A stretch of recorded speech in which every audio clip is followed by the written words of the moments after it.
panagkisarita kanya da apay nga naaramidan da dagitoy sir nga naipabasol kanya da itay kalabes sir is because of panagibales or ada iti sa baling activities nga dagitoy ket kaslang nang trigger iti mind ang obraan da David. Yun na, yung motive is, ano ba yung motive ng mga gun for hire? Siya lang naman. Of course.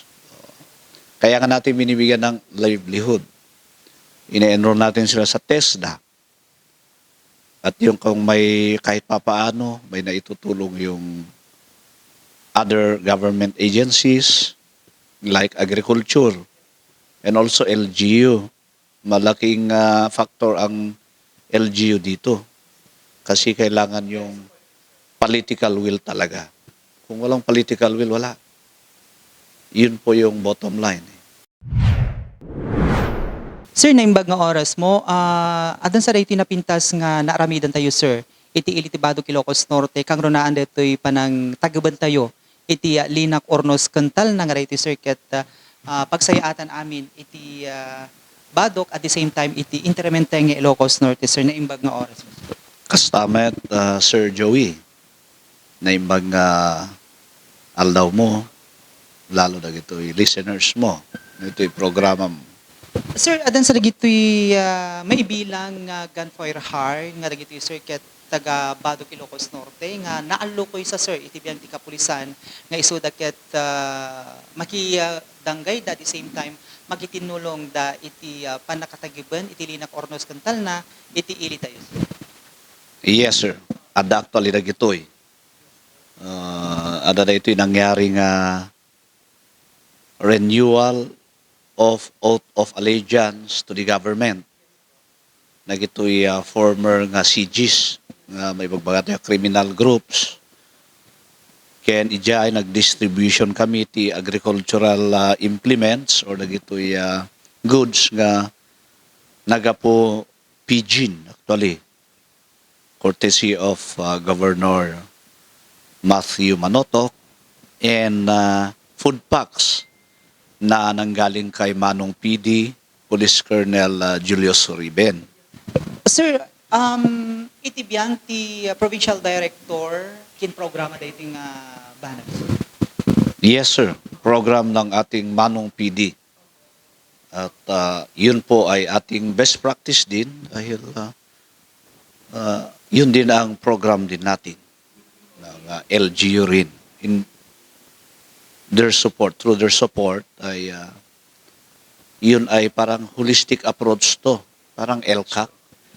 Sir, mano dagiti kimapeng iti biyang ti tropa ti kapulisan sir aday ito'y ket maibilang a gun for hire sir iti area tayo sir. In the last year, dati 14. Renewal ito eh. And tata, dati naging karuruar lang, dati 5. Anda 5. So, when, nagito 5. So, karuruar na lang. So, ijeta yung naalukoy man ni Suda at nag-pledge na for allegiance to the government. Sir, nagtiwala da iti biyang ti kapulisan. So anya dagiti kaslang naikarita yo iti kadakwada nga dagitoy ket mai-contribute da sir para iti Linak Ornos Kental na iti Ilitibado Ilocos Norte. Ken of course iti probinsya tayo ken na dumaduma pengili sir iti Northern Luzon sir. Actually, awan inkarita yung kanyada, sir. But with their voluntary submission of themselves, nga they will turn out or go away from their previous work or illegal activities. So yun naman ang kanilang pledge. Kaya meron yung sinumpaan nila na kami ay hindi na sasali sa mga illegal na gawain. Lalo yung pagpatay, mga ganon. Yun ang ating, yung kanilang sinumpaan. Actually, in return, dito sa kanilang commitment na magbabago, of course, yung tinignan din natin yung welfare nila. At with the help of the LGU also, ay binigyan yung iba ng work. Meron yung, yung taga-partidor, taga-linis. At nakipag-coordinate din tayo sa TESDA for sustainability or mabigyan din sila ng livelihood. At actually lahat sila ay after nung kasimbayanan ay in-enroll natin sila through the help of Congressman Barba kasi kailangan may budget yan sa TESDA. So in coordination with IGAMA colleges, so the plan was successful. So graduate po sila ng tile setting, naka-NC2 pa sila, and yung iba carpentry. At yung iba may work. At actually merong ceremonial sana para dito sa mga certificate nila. But yung hinihintay namin is yung toolkits na manggagaling sa office ng congressman. So, yun ang susunod na activity natin. Sir, iti pamilyada, kumusta met itikas lang participation da ken kumusta met itikas lang feedback kadukada sir. Ta iso daket maibagbaga iti kalabas ng iso daket ada dagiti illegal activities da kang runaan na iti krimen. So anya met dagiti kas lang riknada ken dagiti nangitutukan yada iti kalabas sir. Actually, maragsakan da. So, ito, strategy rin yung ating kapulisan. Paano natin ginawa? Actually, ito rin ay isang approach na ginagawa namin kay Mayor. Anticipation. So, looking back, nung mga pinaggagawa namin noon, pag may nakalaya sa kanila, pinupuntahan namin at kinakausap namin and then yun, pati yung mga victims nila. And then, kasi, dito kasi gantihan eh.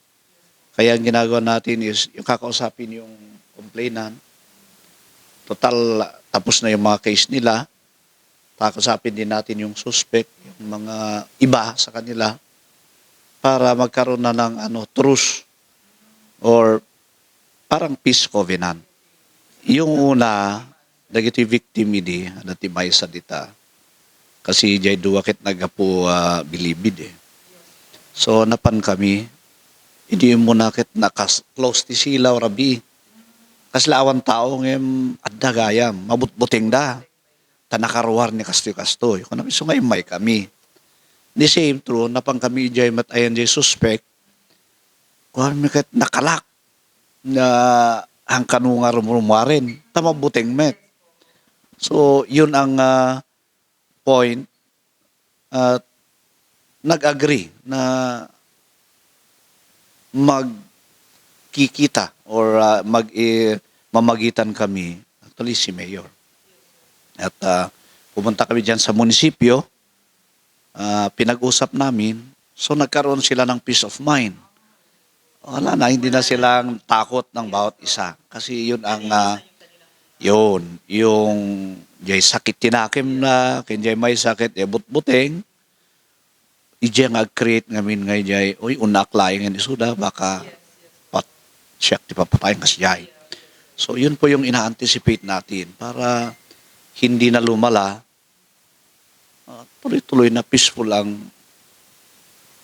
Municipality of Badoc and Ilocos Norte as a whole.